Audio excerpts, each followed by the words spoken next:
a great day. It's for Africa, for West Africa, and for lovers of democracy across the world.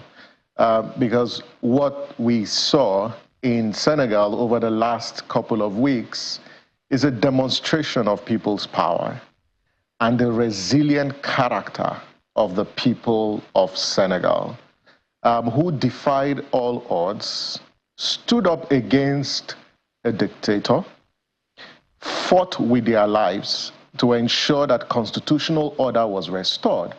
But they didn't stop at ensuring the constitutional order and their constitution was respected. But what did they do? They demonstrated by showing up to cast their vote for a leader that they believe has the requisite credentials to bring the country back, to the path of progress and democratic development.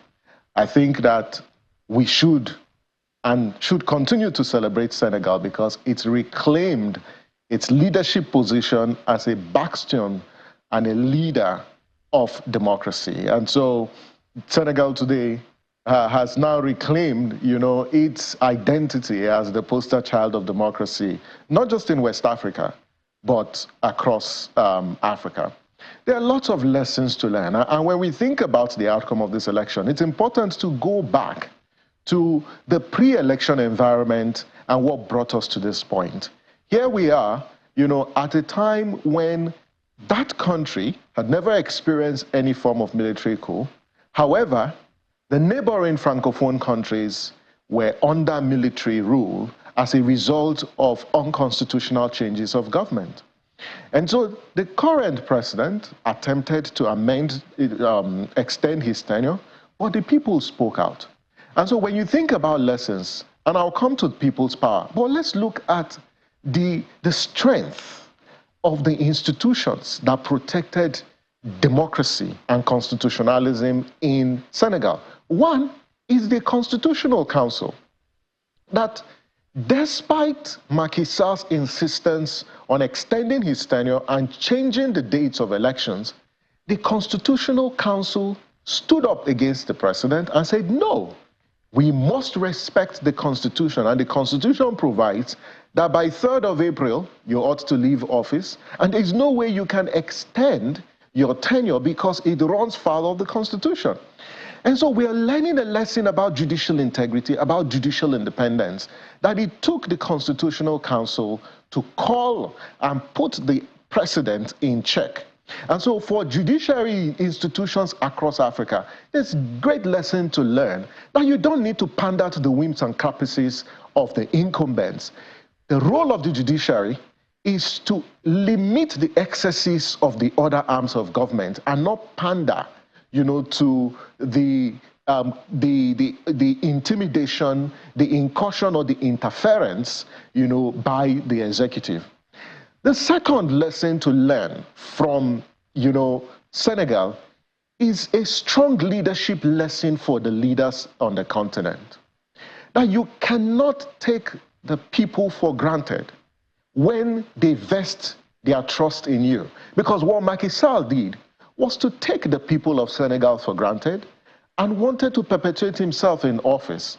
And so our leaders need to learn that when your term has come to an end, please leave, because you're not the only leader who can solve the problems that people grapple with. And so staying and extending your term in office beyond the moral question, it's the fact that it undermines the same Constitution, because as a president, you are a creation of the Constitution. You cannot,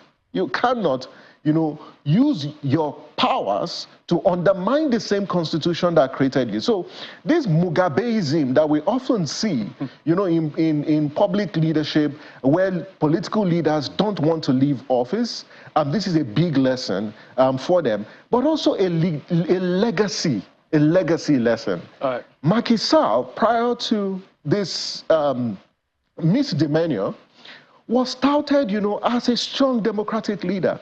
He led, Senegal through several reforms that were celebrated, across the world. Is it cutting down the cost of governance, reverting to unicameral legislature. You know, he had all the rhetoric, you know, of a credible democratic leader. But now his term and his tenure is going to end with this, you know, attempt, an unsuccessful attempt to extend his tenure in office. So when you think about Macky Sall's legacy, everything we're going to refer to is his attempt to subvert the constitution of Senegal. And so for leaders who are currently in office, don't think you are above the law. You cannot be above the law in a constitutional democracy. And so learn lessons, you know, from Macky Sall's ignoble end. The third lesson is about people's power. And one of the things we celebrate about Senegal is the resilience of the people of Senegal. They said enough is enough. Some of them lost their life due to repression from security agencies. But today we jubilate because the people of Senegal have demonstrated that they are sovereign, and their power was demonstrated prior to this election. We're talking about this election today because people went to the streets to protest, because religious leaders stood with the people to call out the excesses of the executive.